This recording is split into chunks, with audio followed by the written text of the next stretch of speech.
Hello, I'm Jose, and this is the Cinematic Dogma podcast.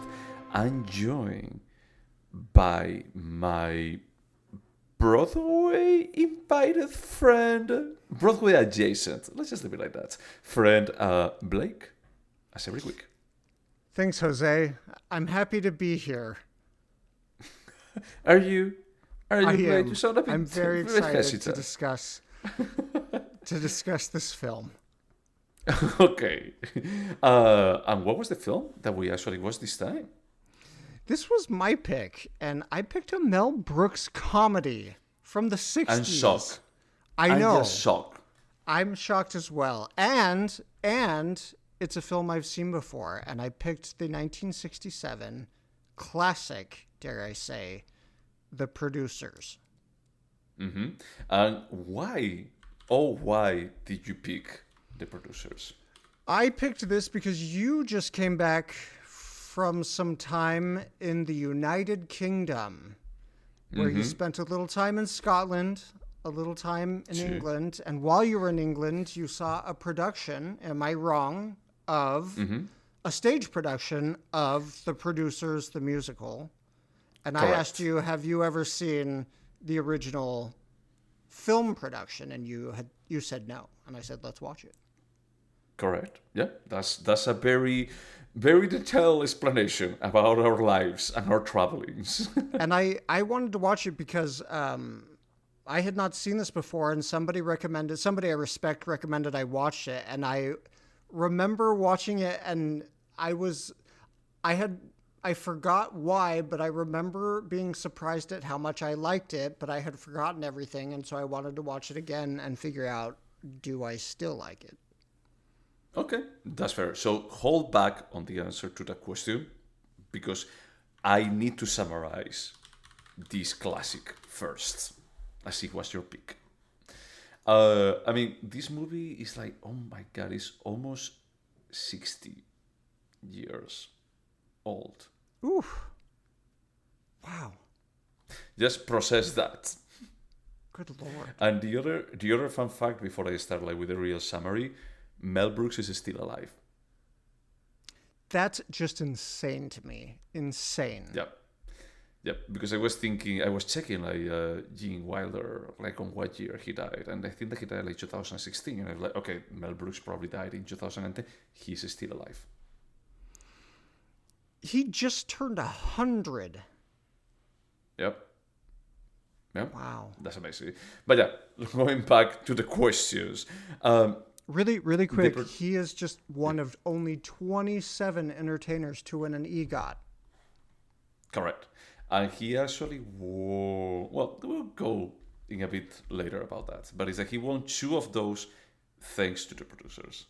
Oh, wow. 2 of the pieces. Cool. Yeah, probably he won partially for the others. But this story follows a producer in Broadway in the... What year is supposed to be taken? In the early 60s?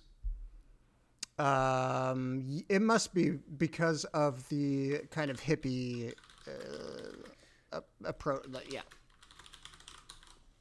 Yeah, in 67, actually. The movie is takes at the same time place. Okay. That's the story, yeah.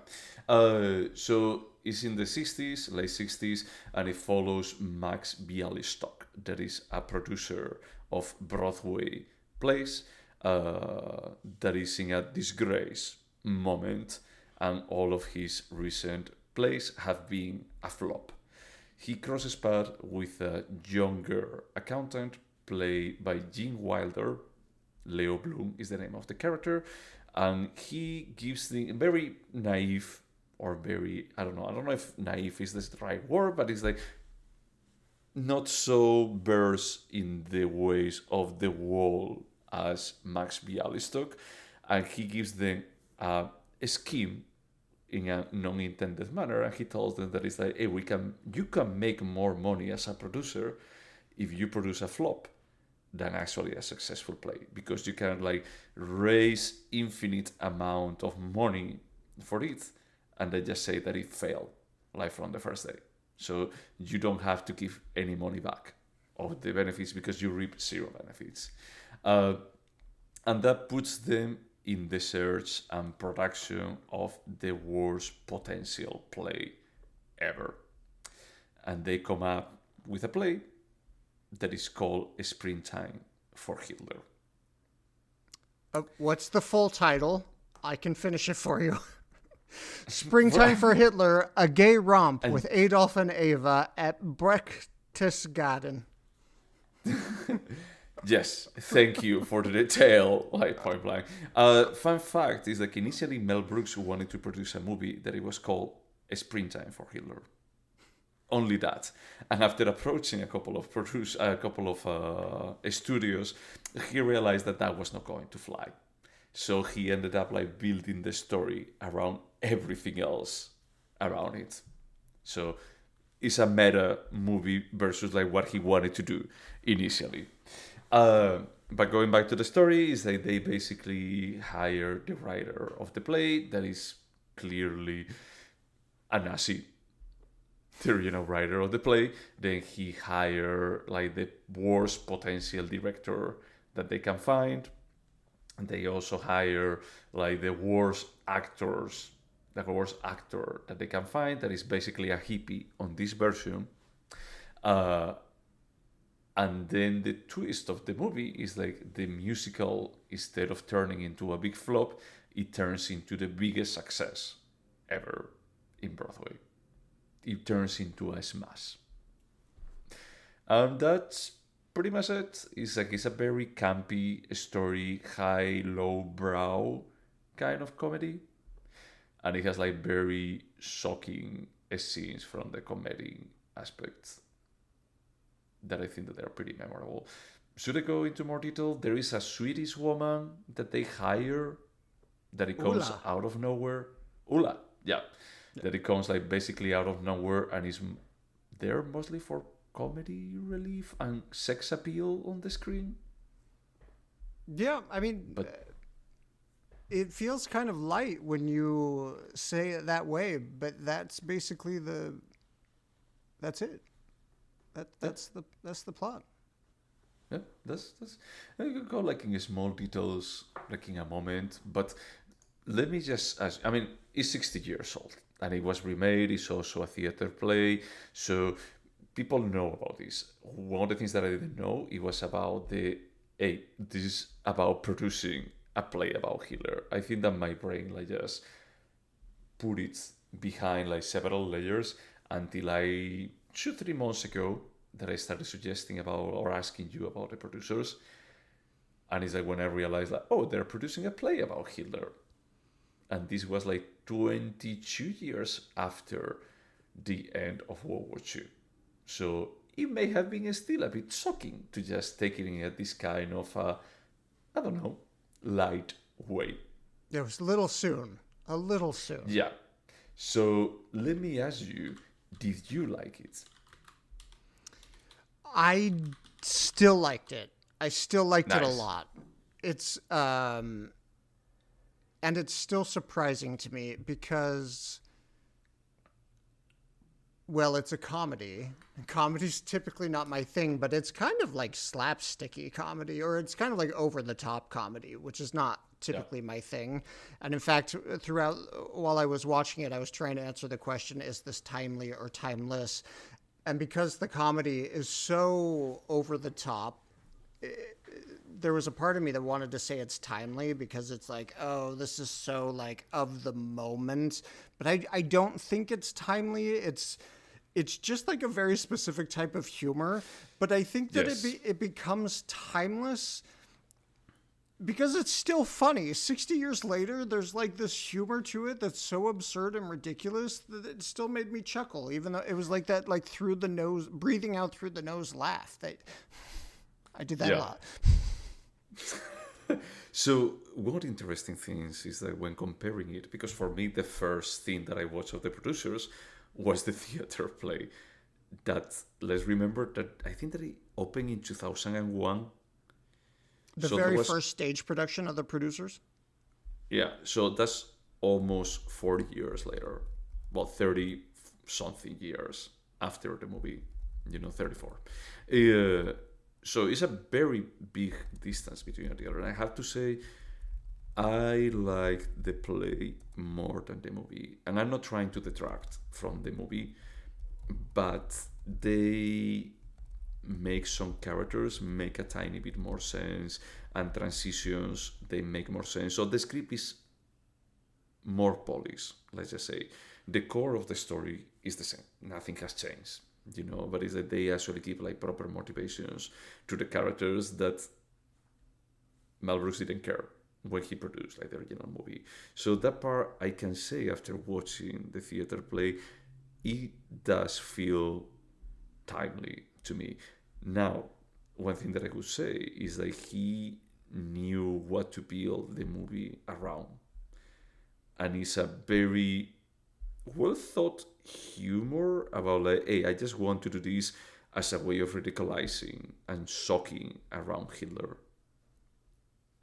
And thus I think that he was good into just mixing like the campiness and silliness and absurd and sunniness of some humor with the hey, I thought this shit.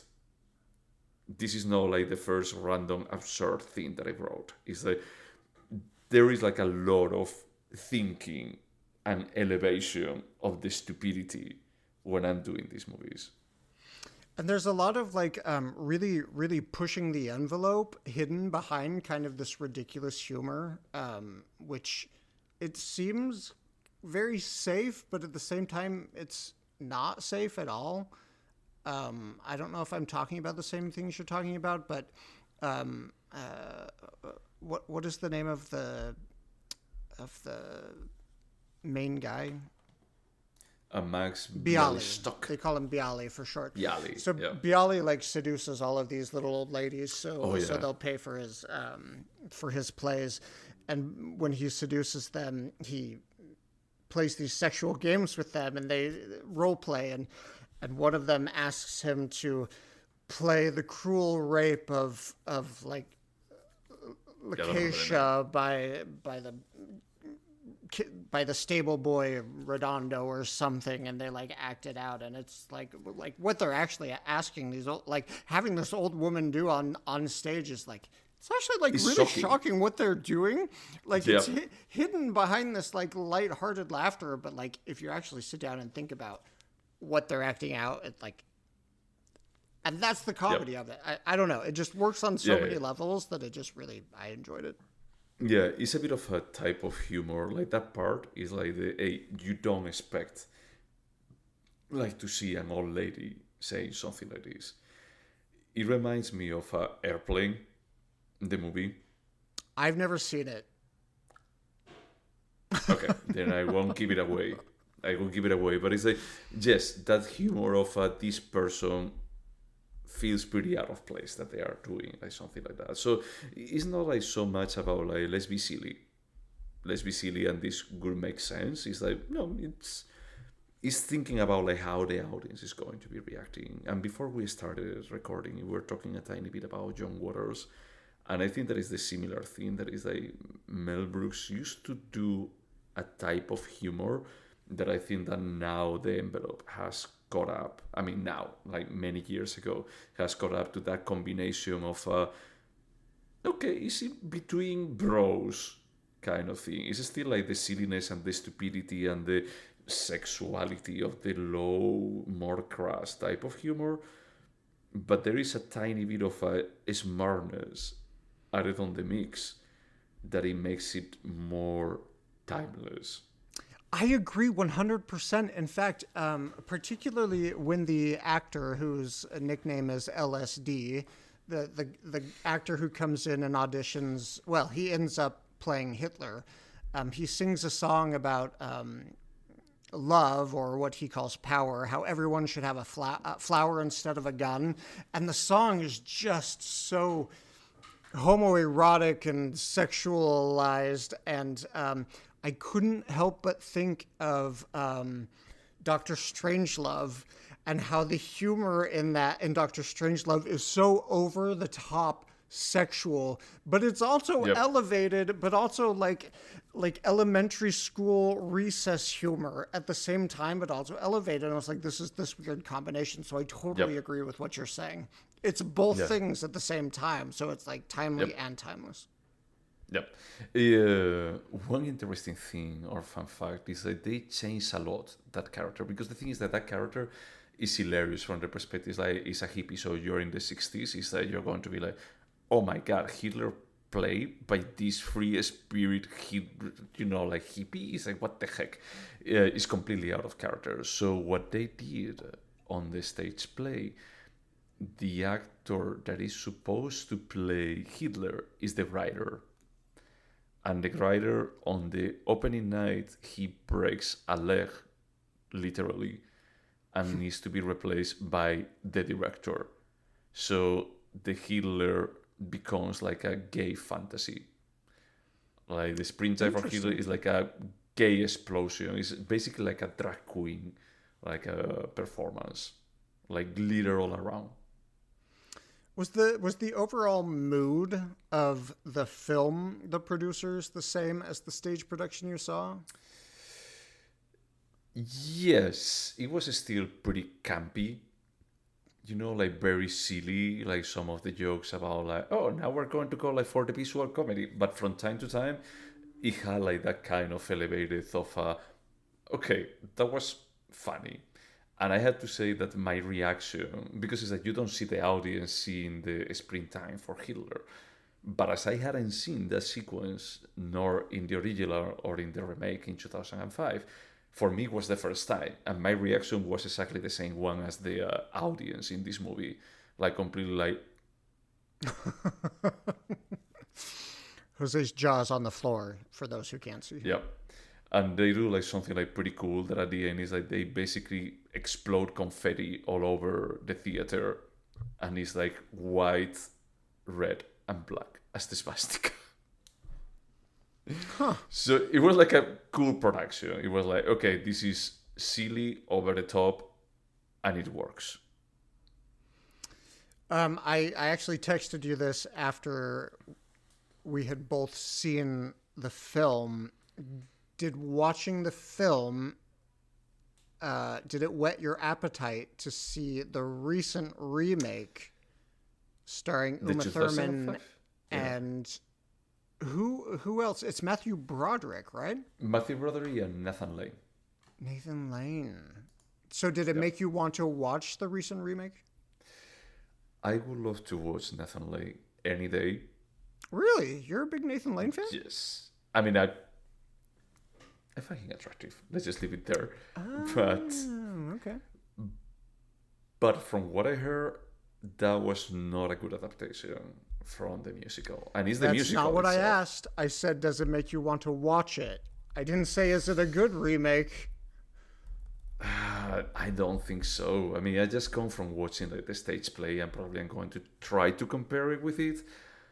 And I don't think that it will hold at all. I prefer to just keep the memory of the theater play and the original Mel Brooks movie from the 60s. See, the way you feel about Nathan Lane, slightly sexual, is the way I feel about Uma Thurman.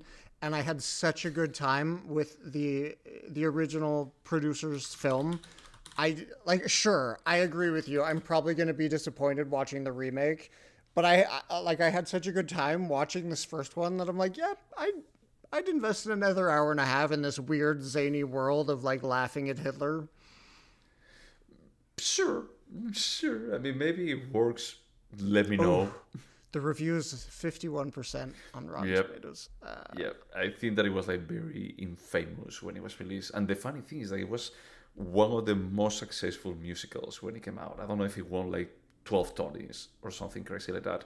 And that's when Mel Brooks won a Tony for Completely Day Good. Oh, that's all I needed, and that's what. Yep. Interesting. Yeah, because he won an Oscar for the screenplay for the producers. Wow. So this completed. Wow.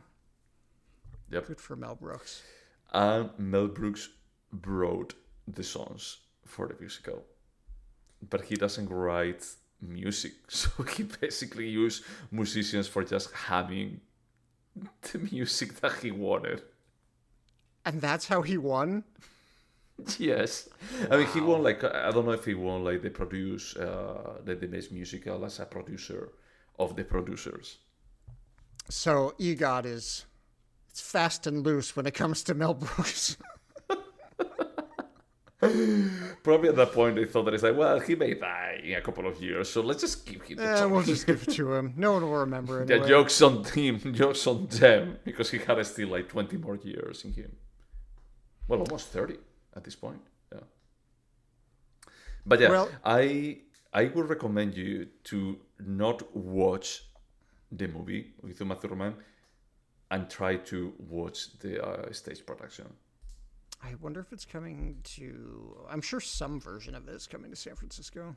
I wouldn't be surprised if it started like just touring at some point. Like for right now, it's on the West End, but I wouldn't be surprised if they actually produce like a global tour or a Broadway tour or whatever at some point. So I left like, okay, musically this was probably not the best, but it had like a couple of times that I was laughing out loud, and the audience was also eating it.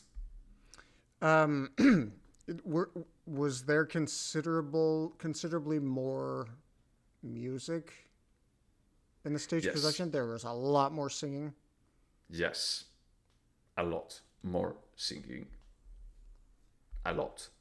Because when I approached this movie, I was expecting to just see exactly Like an as actual musical. Yeah, like an actual musical, is that they have one number. Well, they have two numbers.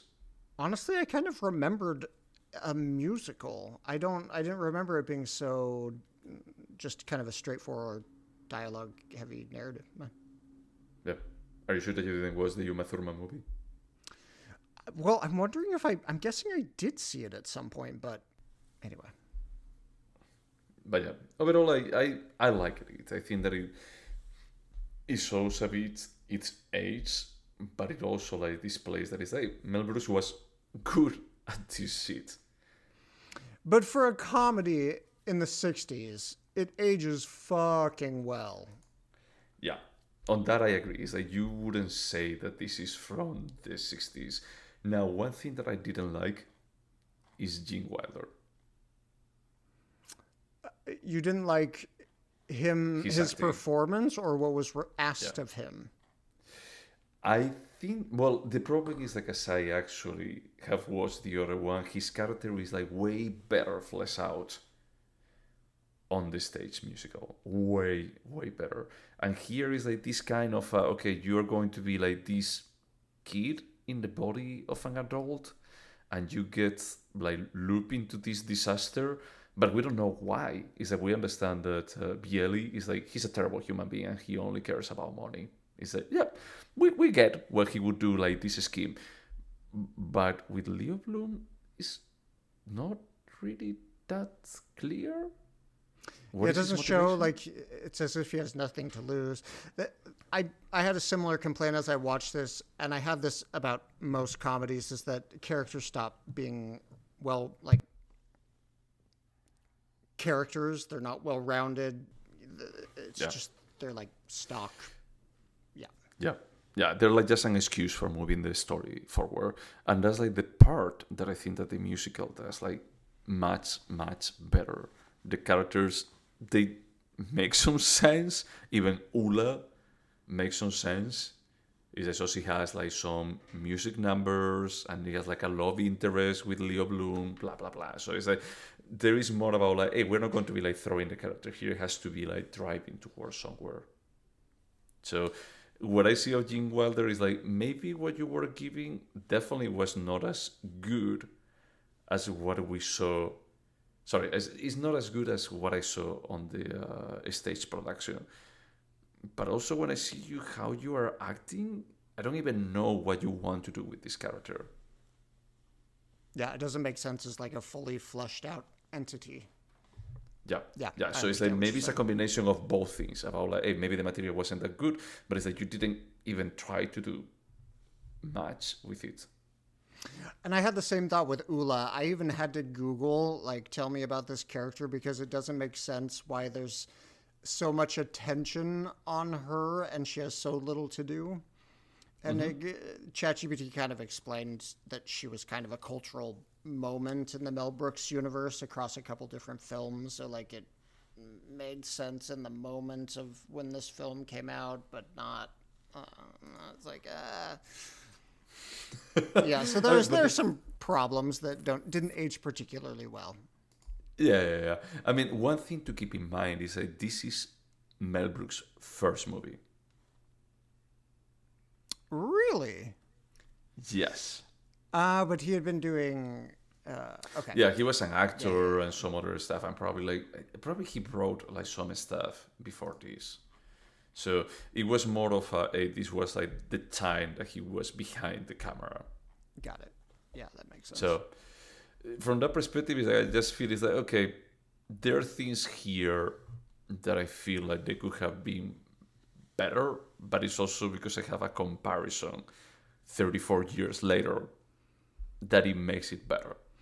So I think last week when we agreed to watch this, you were kind of lukewarm on your feelings towards Mel Brooks in general. Does watching this film, the film itself, does it make you warm up to Mel Brooks? Does it change at all your feeling towards him? No?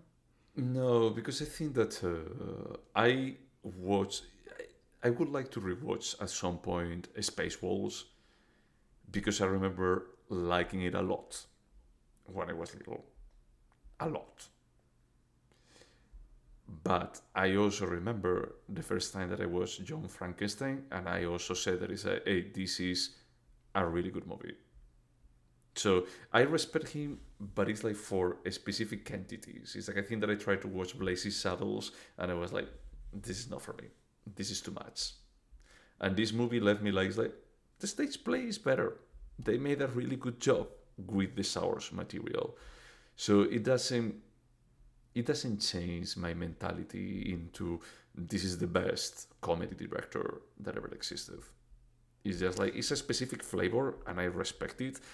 And probably no one has done it better than him. But it's not one of my top 20 directors.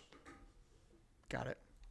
Yeah, I'm looking at a list of many of his top movies, including those you just mentioned, and I haven't seen any of these, like Blazing Saddles, Young Frankenstein, Robin Hood Men in Tights, Dracula Dead and Loving It, Spaceballs. I haven't seen any of these.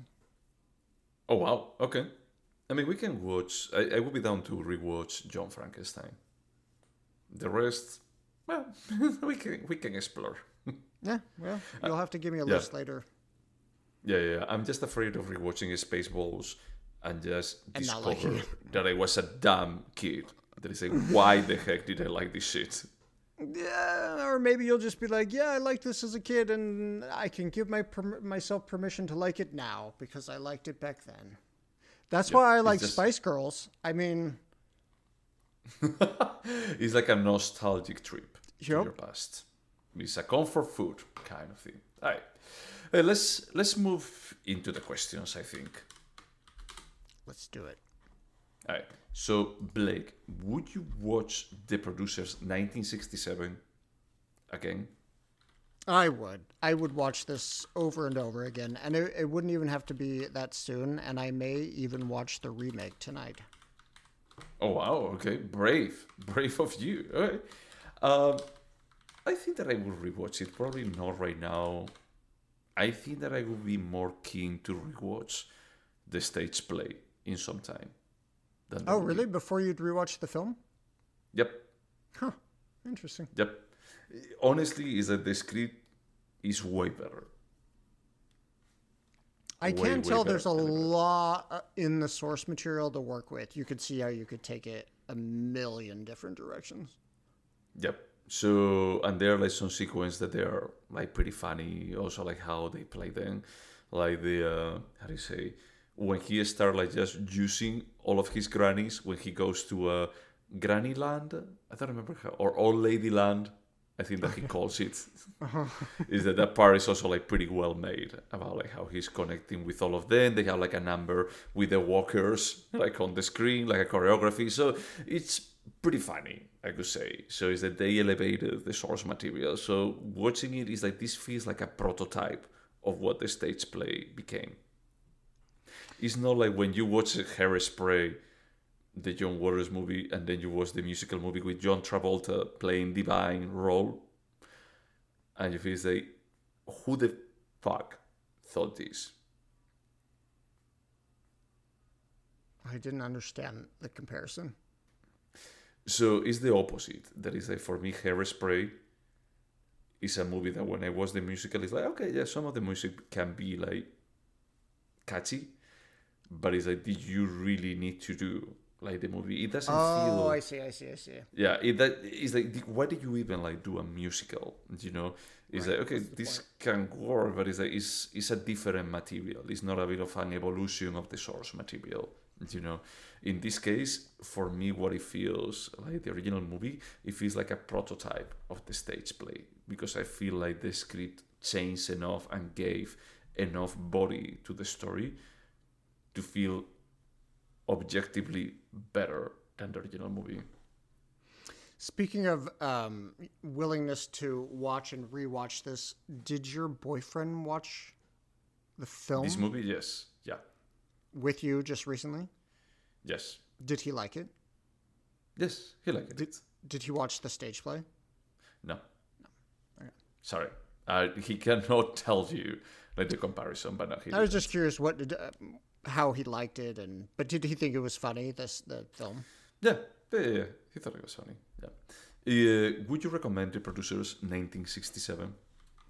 I would pretty freely to anyone. I'm trying to think if it's too sexual. No, I pretty much to anyone. Ula gets naked a couple times, not fully naked, but Does he show her? she doesn't show her breasts. But like, I mean, I was just thinking, like, would you recommend this to your parents? I think I would, honestly, Okay. because I don't know why. I think that the part about like the old ladies getting frisky with the BLE, I think that they will find it funny, because it's It's the kind super of thing that is like, fun. it's like pretty out of character, and it's like just shockingly. It's like, okay, I wasn't expecting this. It's like basically he's like getting used out in a literal manner by this old lady while he's using them out of money. And that's where it walks that interesting fine line where it's like really crass, but also like kind of clean comedy. It's weird. Yeah. Yeah, it's like it's the kind. I think that Blazing Saddles may be more explicitly sexual. Is that a Western? Yes, it's a Western parody. Yeah. So I think that I would recommend it. There is nothing here that is wrong per se or very risque, but nowadays standards, And I think like the part, yeah, it's true that maybe like Hitler as a hippie is a bit out of place nowadays, but it's like still like the premise or like the concept of this whole fucking movie is a justification for just like making fun of Hitler. I think that is valid. Yeah, that's acceptable. Yeah. Would you remember it? Did you remember it from the last time that you saw it? I'm gonna have to say no on this one. When you and I discussed this film last week, I barely even remembered it was about a musical about Hitler. Like I barely scraped that out of the back of my head. So no, I'm not gonna say I remembered this. So you didn't even remember that it was a musical about Hitler? That's all I remembered was that. Oh, gotcha. And that's it. Okay. So I Okay. can't say I really remembered it. So this was like the quote unquote second time that I watched it, because I was the stage play. I would remember. I mean, the thing is, like, it's pretty easy to remember. It's like these are two guys that they are trying to do like tax fraud, or even not even tax fraud. It's like stealing money. Fraud. Yep. Fraud. and they try to do it producing a musical about Hitler, and it turns into a hit. That's everything that I would remember. But I think that it covers like 80% of the story. I even forgot about like mentioning the old ladies. See, and I didn't even remember it was about fraud. So you'll probably remember it. I forgot that. Okay. I'm going to go with yes. But this is like a movie that maybe in 5 years, if we're still recording this podcast, you should ask me about. Do you remember the fraud? Okay. Do you remember the producers, the story of the producers? Hey, so next question. Talking about the producers 1967, is there anything artistic about it? Ooh, that one's tough because comedies, I rarely go artful when I think of comedies. But I would say yes.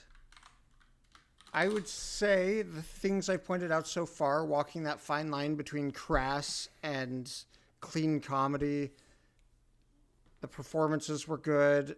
I think the music was good. Let's just go with yes without asking me to point out anything else specifically. Exactly what. Yeah. Yes. I'm going to go with yes for one reason. That part of Springtime for Hitler, like when they produced the play, that sequence, I actually watched it. I showed it to my boyfriend when I came back to the hotel, and I was still in shock. And he's like, "Dude, this is a musical about producing a musical about Hitler." And he was like, "No, that cannot be true." So I saw him on YouTube, like the sequence of the musical from 2005. And I was like, did this really happen in the musical? It's like, yes, it was basically that. And it's like, you see the faces of people like in shock. That was me. It's like, it took me like a couple of minutes to recover from it. I was like, yeah. So when we watched the movie, the 1967 movie, that sequence is almost the same. Oh, really? Almost. It's like the crazy women like dresses, like one of them that is wearing a pretzel as a hat with no pants, basically. Yeah, it's like all of that is the same, and it's the same on the stage musical, and it's exactly what we're saying about like, hey, the imaginarium that he created on that sequence. I think that if you do another like piece that is about like ridiculizing Hitler, I think that people are going to be connecting to this. So I feel like that part is artistic. The rest of it is like, yes. I will go with yes. I agree with you also. Like, okay, dancing this fine line between types of comedy and not feeling super cheap, stupid. It has a lot of merit. It's artistic in itself, even if the script as a whole is a bit, whatever. All right, I accept that. Cool. Is it a timeless piece? Yes, I'm confident in my answer. It is timeless. And I wrestled with that question the entire time I watched it. So, yes. There are things that scream timely, but overall it's timeless. Yeah, and it's what I said earlier. It's like you can still adapt this into a theater play, into a movie, and the core of the idea is still pretty good. And it's like, as long as we have dictators, wink, wink. The message yeah, we will be able to have like movies like this sometime later. Hashtag no kings. Hey, so next question: would you turn the producers 1967 into a TV show? Ooh, that's a good question.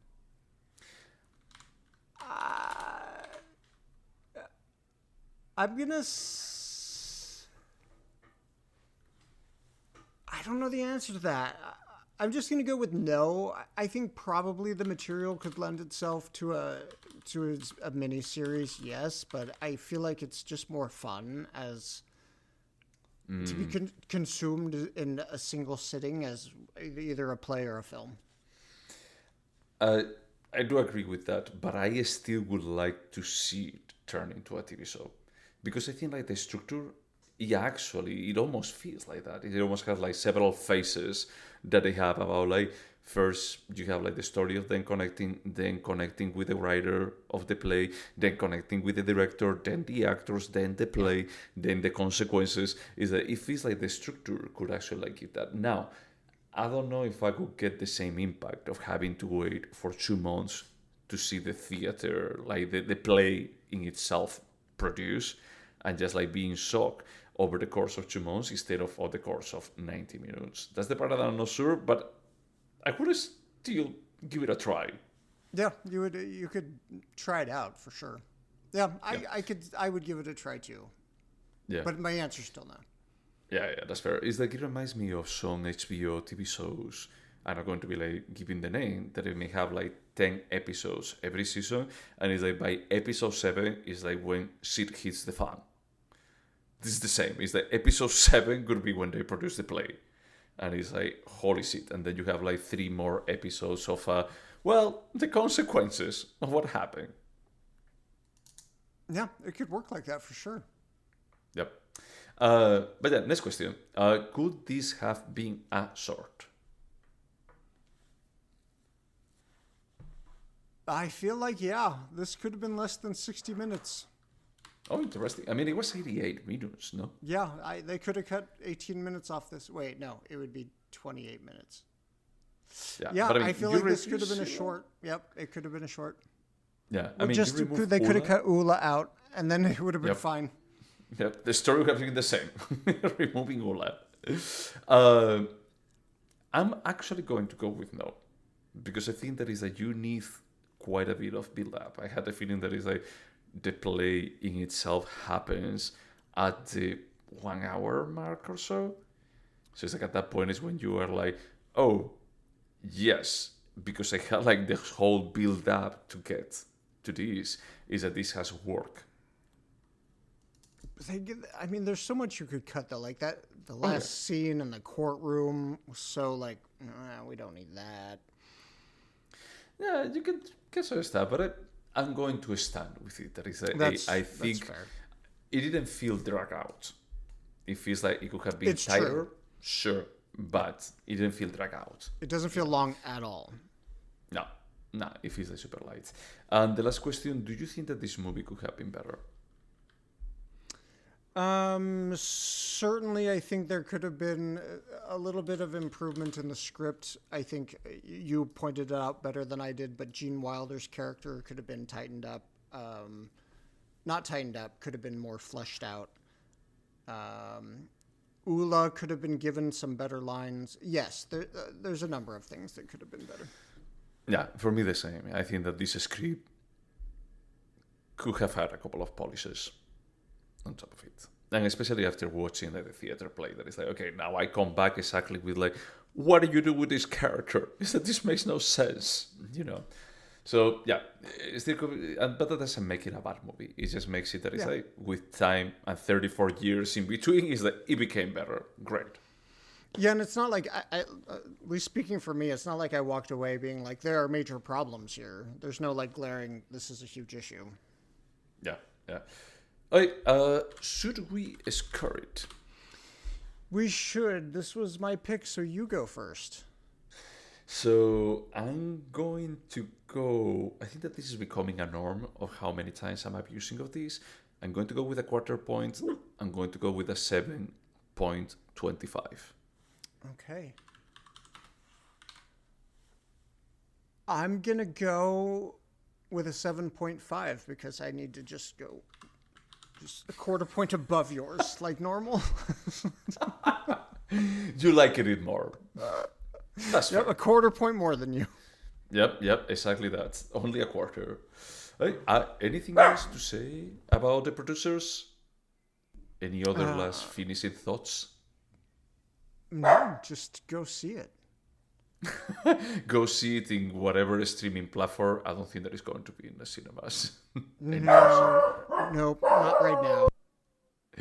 Hey, to everyone out there, thank you so much for putting up with us. And until next time. Bye.